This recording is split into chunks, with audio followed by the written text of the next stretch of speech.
I took a picture with him in the sideboard, and he had a dragon mask that's actually kind of on the table a little bit that you can see. Yeah. I thought he would be wearing it, however. Well, he had it on his. It wasn't covering his face, but when we cut to him last round, he did have it on his head. Okay, there we go. And we had to make sure that we got a little clarification as to what was going on with that headgear. But I had the honor of actually wearing that a few minutes ago. Nice. And by wearing it, I mean I have a very big head and it barely fit. Okay, so you just wore a dragon helmet hat. Yes, yeah. Okay. It was actually difficult to breathe, among other things, but I made it work. Yeah. We'll start here with a Temple of Plenty in round number 9 of, 11. Our largest non-invitational standard open of all time is here in Dallas, Texas. Yeah, 11 rounders, they're the new normal, honestly. They're starting to be the new normal, yeah. We're always right on the cusp of 11 rounds nowadays in the Open Series. It's crazy to even think about. So Brandon Wallace gets on the board with that Dryad Milton. Now these Naya decks have a lot of tapped lands for an aggro deck. Yep. So they have 8 1-drops. They don't always get to 1-drop them. Now, I know this is a deck you're pretty familiar with. I know this is kind of like Brad Nelson's Brave Naya deck. Not the exact same, but yeah, the same thought process. His main deck, I believe, is Brad's list. With the exception of he has changed 2 Lockstone Smiters to 2 Brimas King of Erexus. Okay. Other than that, yeah, it's Brad's list. Bile-Blight in response to the Voice of Resurgence is going to take that down, make sure that Wallace does not get a token. Does not have a third land, however, just has the Voice, pass the turn back over to Edgar, who is playing just, stock, boring old Mono Black Devotion, going to tap 3 lands, play what looks like a Nightveil Spectre, does have 4 of those, not taking the Lifebane Zombie approach, which would be very good in this particular matchup. Mm-hmm. Yeah, we talked a bit about this a little with Matthias. Texas likes to attack. Yes. This is a very aggressive metagame. Yes. And Lifebane Zombie has kind of been taking the center stage over Nightveil Spectre worldwide. But in particular, I think it would have been an excellent call here. So it's kind of interesting to see one of the 3 players who have made it to 8-0 taking the Nightveil path. Yeah, I'm a little bit surprised too. Again, if you've ever done a show here, I know this is your first one in Dallas, but I've done a couple of these here. We've seen decks like Naya show up a lot here, and people just generally do like to attack. You're not going to come here and really find a lot of revelations being cast, but we haven't seen a lot of those at the top tables this weekend. Nope. I know Dave Thomas actually, he was dispatched. He was playing Esper, and he's one of the name players actually playing the deck. As here's a Desecration Demon off the Plains off the top of Wallace's deck. Yeah, this looking at the board, you might be like, oh, okay, this is black-white mid-range. No, that Plains borrowed, as it were. 17 Swamps, 4 Mutavaults, 4 Temple of Deceits in Edgar's deck list. So, again, pretty stock stuff, nothing crazy going on. He does have 1 main deck of Varabos, but a lot of the cards here are 4-ofs and a couple singletons. So this is just pretty normal stuff as Desecration Demon Trigger is going to be placed on the stack. Mm-hmm. Yeah, Michael hit that Plains off of Nightveil Spectre, and it helped him cast his spell, but actually taking the land away from Brandon Wallace was pretty big here. Yeah, it's probably the more important part here, as Wallace is a little bottlenecked on mana right now. He actually has things that he can do, because he has like a Gorkland Rampager, he has a couple Charms in his hand, so he actually has things that he can do. He's going to try to force through some damage right now. Going to Blood Rush the Rampager onto the Voice of Resurgence, going to allow him to deal 6 points of damage over to Edgar. But Desecration Demon, this is the kind of game where it really shines. Yeah, it does. Michael being at 12 puts him in a spot where like Brandon can actually kind of chain together some range to steal this game. It's going to look like a steal, really, because Michael Edgar is well ahead on board. Yeah. But those 2 Boros Charms, Michael Edgar's at virtual 4 here. Yep. And with Voice of Resurgence on board, actually being able to push through Desecration Demon is not that hard. That's true. I mean, he can obviously sacrifice the Voice, tap it down. He gets an Elemental token, so that's exactly what's going to happen. Desto's going to become a 7/7. He'll get an Elemental token in just a moment here. The problem here is that, 1, Edgar has something to attack with the Nightveil Spectre, and 2, it's not like his hand is all lands. No. He has things that he can actually do in the meantime. And there's a Temple of Plenty gets turned over. Another land that does get stolen. That one... Okay. Doesn't come directly into play. So Brandon just plopped it into play, and I was like, well, if that's in play, we need to tap it. Temple of Plenty got really good. It comes into play untapped, too. Right, yeah. That's a nice card. Yeah. Here's a Grey Merchant. This is actually a nice card that comes into play untapped. That's going to be a drain and gain for 7. Wallace is going to go down to 9. Edgar going to go up to a pretty healthy 19 now. Yeah, 7's a lot. We were just saying that Brandon Wallace's best chance was kind of nickel and dime him with range, forcing through damage where he could. That extra 7 life buffer is going to be huge there. Yeah, and the thing about Mono Black Devotion, too, is that it's not very forgiving. You know, if you stumble and fumble around, it's a deck that can close out the game pretty quickly or just get you in a situation where you can't really come back. You have to really bum rush this deck, especially with a deck like Naya Aggro. It's tough to go toe-to-toe. I mean, like, take a look at that card, for example, Bramaz, which is obviously a very good Magic card. But, you know, how good is that in this current situation? The answer is really not very. Yeah, it doesn't do a ton. It does... Yeah, that's interesting. Like, we had a Voice of Resurgence die, actually. Yeah, it should be. The token should be coming in just a sec. So do you think did we miss it, or are we figuring it out now, or? Yeah, well, we'll see. I would be surprised if he did miss it. I mean, he sacrificed the Voice of Resurgence with the intention of getting the Elemental token, and I believe he did say something along the lines of, I would like the token. Maybe he did miss the trigger. Yeah, it's a possibility that there's actually some discussion about whether or not he acknowledged it. Sometimes there's kind of a vocal acknowledgement, and then that's not heard. So yeah, it's you have to be very clear about that kind of thing. Yep. And it's possible that Brandon just kind of brushed through it. Much of the same vein that you have to be very clear about Desecration Demon and its trigger on every turn too, as there have been a lot of problems with that particular card, and it looks like the official ruling there was that he actually did miss the trigger for the voice token. So. Yeah, I suspected that was going to be the ruling after we caught that shot of Brandon's face. He did not look happy with the conversation he was having with that I wouldn't judge. be either, as here's an attack for 4. Wallace is going to go down to 3. To be fair, he's probably in a world of trouble anyway. Not to say, you know, he shouldn't be upset, because, you know, there's a reason to be upset, but I don't think that's really going to come back to hurt him, as I don't think he's going to be winning this game in the first place. Yeah, I agree. This had kind of snowballed out of control for him. Once Edgar went up to 19. Yes. I think that's when things really did get out of reach here, and he could have actually gone up to even a higher life total because he has a Whip of Erebos in his hand, just a 1-of in his deck yet again. Yeah, you can beat Grey Merchant just by getting out on the board and making sure you're turning your guy sideways every turn and pushing through damage. Yep. Ren didn't really do that, and Grey Merchant was a bigger swing than he can handle, I think. A third copy of Boros Charm added to the grip, but none of those are going to matter, and Brandon Wallace will concede the game to Michael Edgar. So Edgar with Mono Black Devotion does win game number 1. This is not the first time, again, that we have seen this deck do its thing. And we'll head over to the sideboards now, where you are familiar with Naya Aggro strategies, so I'll let you take it away here with Wallace's options. Yeah, so Brandon Wallace has access to 2 Mizzy Mortars, 3 Unflinching Courage, 2 Domri Raid, 1 Ajani Caller of the Pride, 2 Destructive Revelry, 3 Mistcutter Hydra, and 2 Skylasher. So I don't expect him to board much here. I, in this matchup, have been bringing in Mizzy Mortars.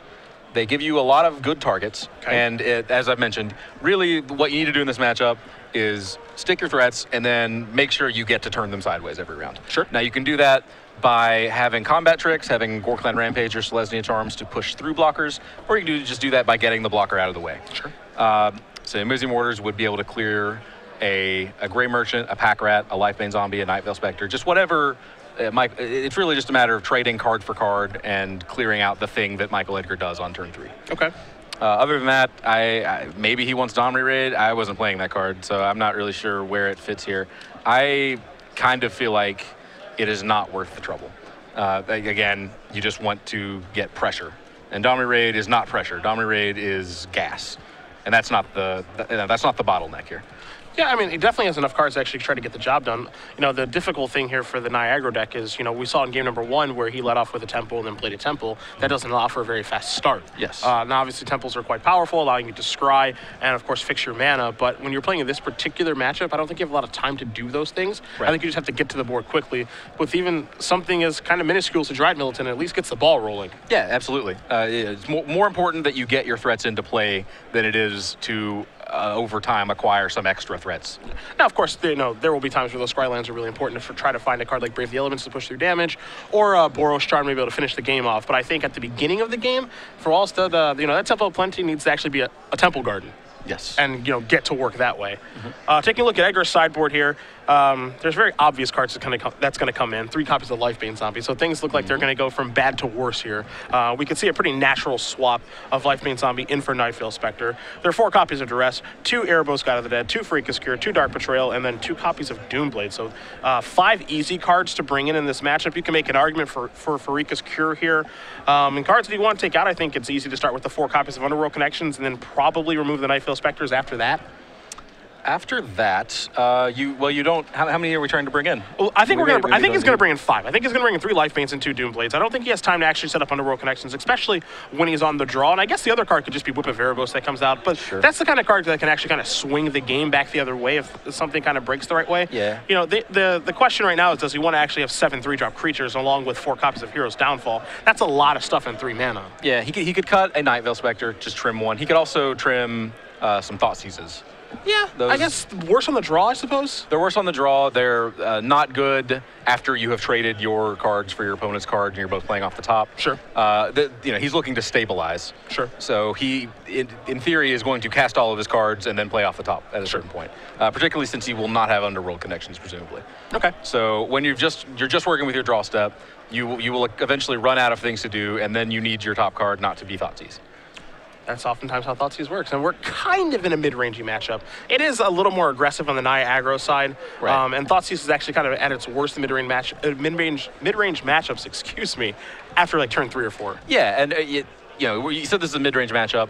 It's not intended to be. Brandon Wallace does not think his deck is a mid-range deck. Yeah. But in terms of what Michael is trying to do, like how he's trying to position his deck post-board, he wants this game to play out like a mid-range mirror.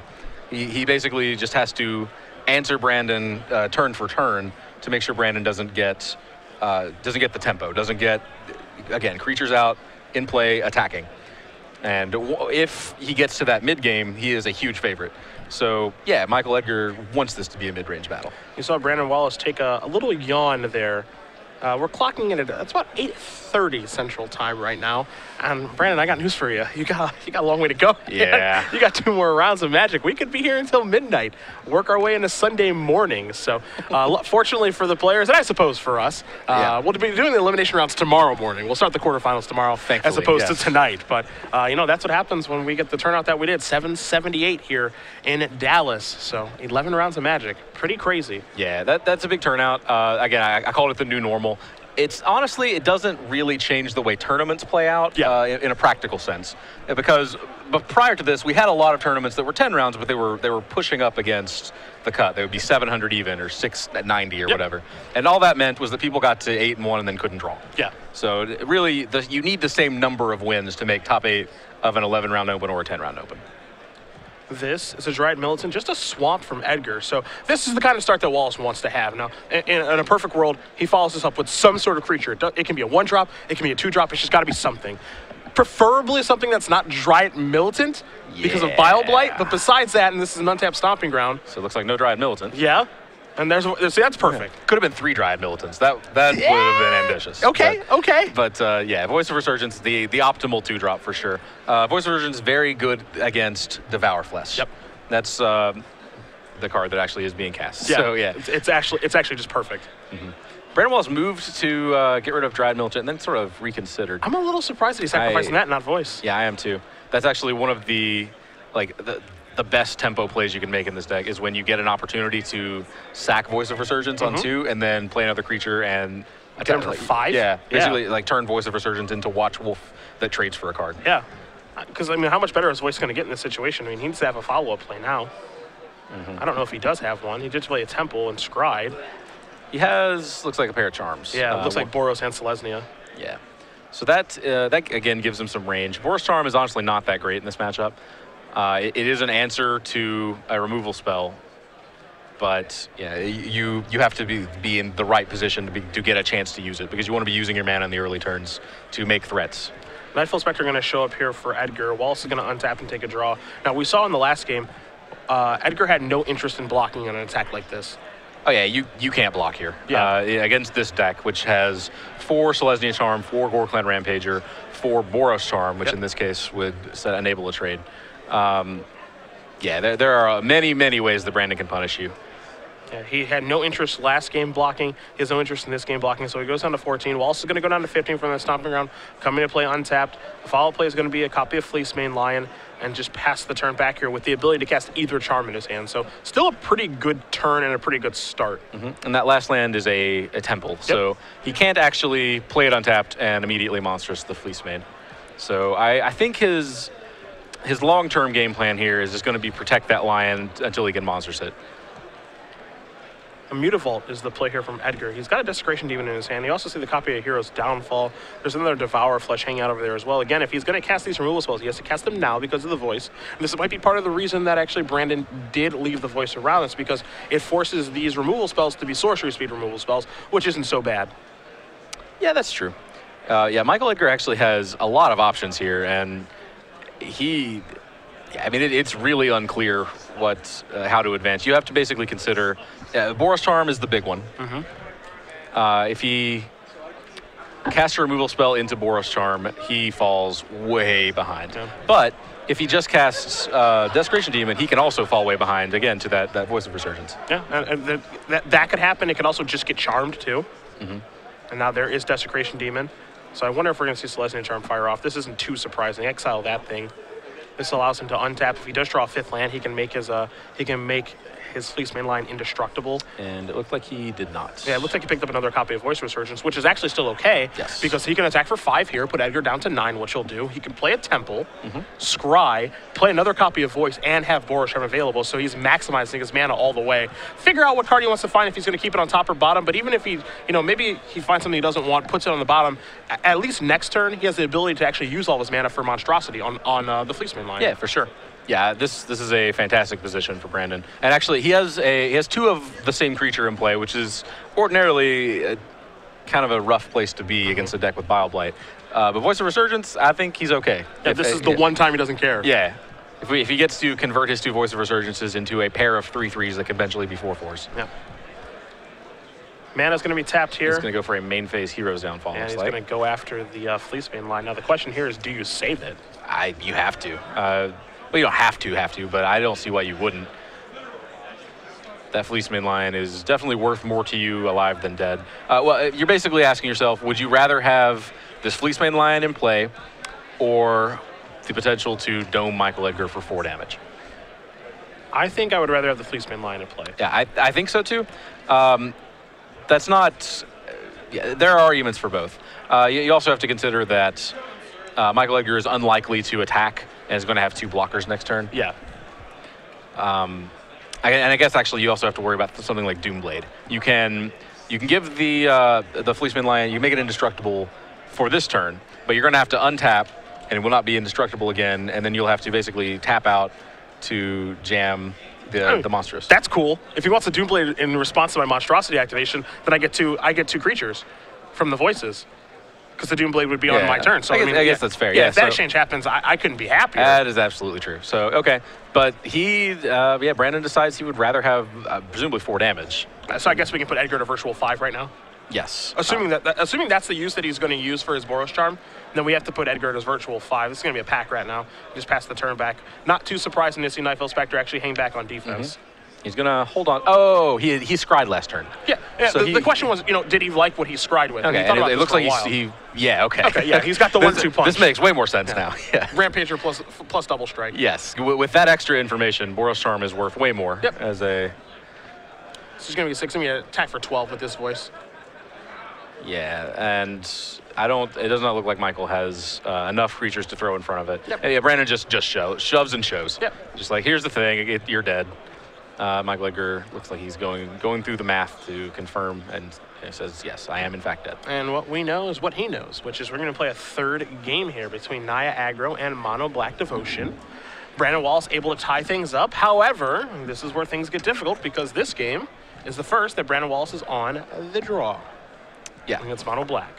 Yes, and again, as I've said all match, what you need to do in this matchup is stick your creatures and never miss a chance to attack with them. Yep.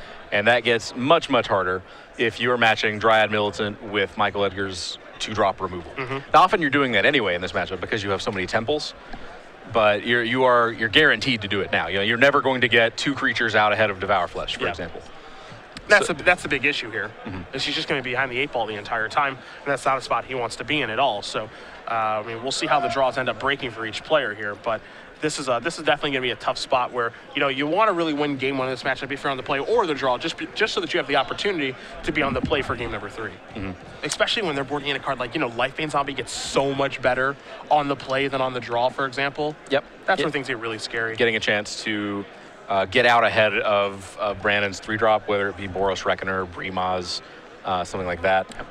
And this is also kind of the thing that I liked about the mono black devotion deck, as opposed to the black-red deck that Eric Froelich likes or the black-white mid-range deck, is that this deck, you can actually count on it, for the most part, to actually play its spells on time almost every single game because it only has 4 temples. Sure. And some versions only play 3. Whereas, you know, the black-red or the black-white version, they've got the guild gates, they've got temples. So, I mean, we're looking at, they've got the Ravnica duels that they want to put into play tapped on occasion. We're looking at upwards of 10 lands that come into play tapped, or at least have the option to come into play tapped. Yeah. And, you know, that means you don't get to play your spells on time. Like this game, you know, we're going to probably see, you know, something along the lines of, you know, Thoughtseize into, you know, 2-mana removal spell into Lifebane Zombie or something like that. And that's not out of the ordinary for them to do at all. It is not. Well, what we are for sure going to see is Brandon Wallace suit up. Dragon helmet. Yeah, he is putting on his war gear. Yeah. No more messing around. It's a Dragon's Helm. I'm not sure the equip cost on that card. Your dignity, maybe? Debatable. Yeah, debatable. It's expensive. Is what you're saying. It's expensive. Yeah. No. I actually, the helmet is definitely working out for him, and I think he kind of looked over and said, "Well, I fell behind the game, and I think I know why." I had my head in that helmet less than a half hour ago, and it barely fits his head, and my head is much larger than his. Well, you should know what the equip cost was then. What did you pay to put it on? I refuse to answer that question. Okay. I refuse. I plead the 5th. Okay, fair enough. Thank you much. Okay, equip cost 5. I thought I was going to break it, but it held strong. It held strong. It must be made out of some very nice paper. Yeah, it looks sturdy, that's for sure. It looks like it's a lot of work to build, too. I couldn't do that. No, I definitely could not. It's like a much more difficult Burger King crown to build. But I like it. I like his style. I like the view from there, too. Yeah, I do as well. I got to see some teeth. It's kind of like the, it's also covering his eyes to some extent. It's like, you know, the poker players who wear sunglasses or whatever. Well, I wouldn't want to see a Thoughtseize turning my way. No, I would That's not. exactly what he's going to see. You see the Mortars, a Domri, a Dryad Militant, a Rampager, and then 3 lands, 2 of which can come into play untapped. One of them is a Temple of Plenty. Now Edgar has all the information, knows exactly what he's up against, what cards he has to try to play around, knows that Lifebane Zombie is pretty good in this situation. Nightfell Spectre is just okay because there's some Mortars hanging out, so. Yeah, whatever his first threat is, it's going to die, but it's going to trade for a card and potentially a turn from Brandon Wallace. So here I'm expecting him to take either the Domri or the Dryad Militant. Yeah. If he does not have an immediate answer to Dryad Militant, then he might just try and take it because otherwise the Dryad Militant is going to deal at least 4, maybe 6 damage. But other than that, just taking that Domri and preventing him from... Now, I was going to say, if he takes the Mortars, this means he probably has a pack rat hand. That makes a lot of sense. Yeah. Although, if he's leaning on pack rat here, he's actually still exposed to Domri.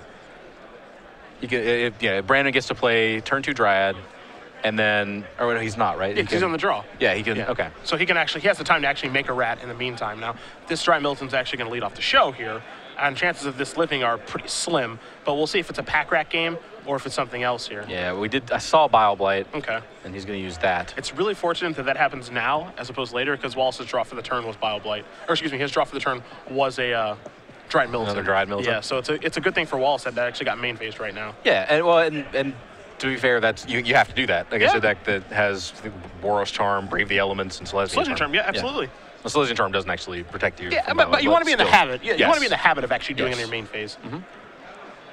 Another creature that has to be killed in his main phase is a Voice of Resurgence, so that's going to come down. Yeah. This is a Mutavault. Edgar has not drawn a land yet. He does have Lifebane Zombie. He will see the Dryad Militant that has been picked up, along with the Gorkland Rampager he already knew about. Temple of Plenty and Domri still in the grip. So if you're Wallace, you're really hoping to draw an untapped land here, I think, in this situation. Play Domri and potentially just fight that Lifebane Zombie and get off the board. Yeah, I think so. Resurgence. Yeah, if you uptick, you're protected for 1 turn from the Lifebane Zombie, but then you never get to use it again. You never get to use it in combat, and you basically get 2 free looks. This is an attack for 2. Want to trade? No, it says no. Okay. Okay. Yeah, I think it's already attacking, so. This is a free attack. Yeah, I think so. I don't think there's a world where he blocks.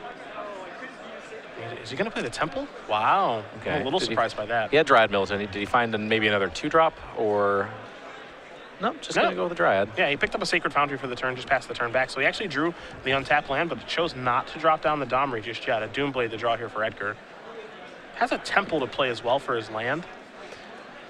Yeah, Brandon basically just decided he didn't like the spot that he would be in if he used Domri there. He would be left with a 1/1 elemental and a Domri at 1 loyalty, and Michael would have been able to activate the Mutavault and basically force a chump block for the elemental. Sure. Which is not a great spot.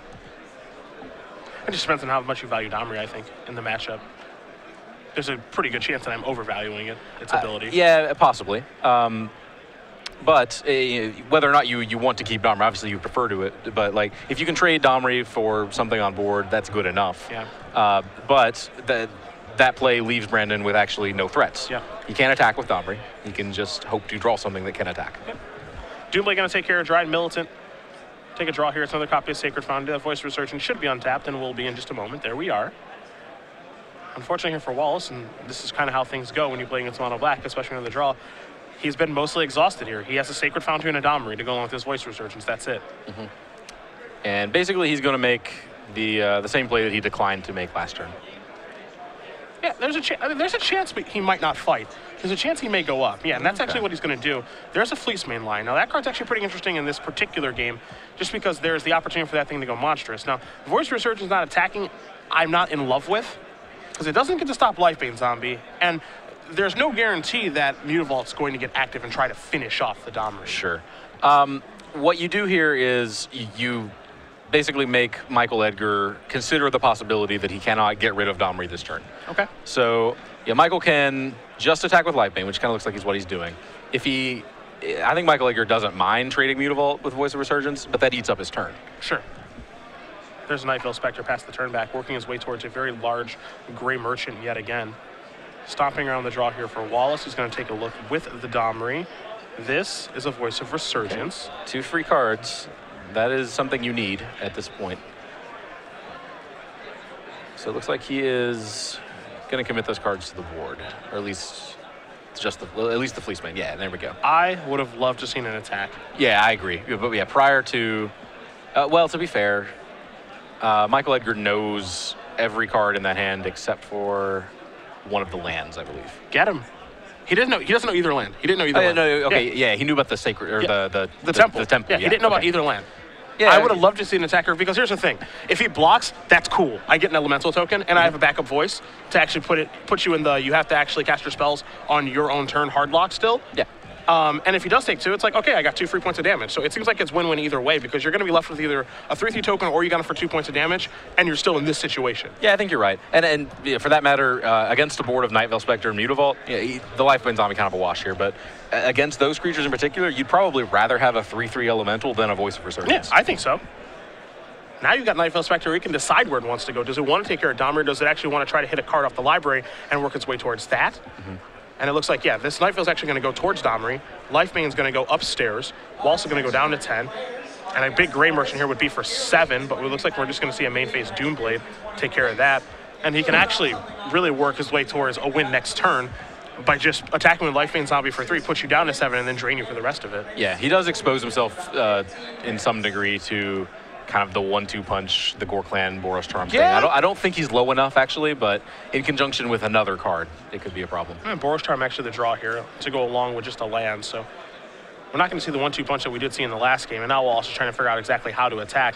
Again, as you mentioned right from the top, it's all about being aggressive in this particular matchup for Wallace's side. Yes. He can't play this kind of maybe I'll do something, maybe I won't game that he's kind of playing right now, like that Voice of Resurgence being back on defense. Edgar going to attack here with both of his creatures. Going to trigger the Night Veil Spectre, take a look at the top card, and I think in just a moment, as he turns over as he turns over Sacred Foundry, he'll play a Mutavault, he'll cast a Gray Merchant, and it will be for lethal. For enough. Yeah, it's odd that he chose, that Brandon chose to leave one Voice of Resurgence back and then didn't block with it.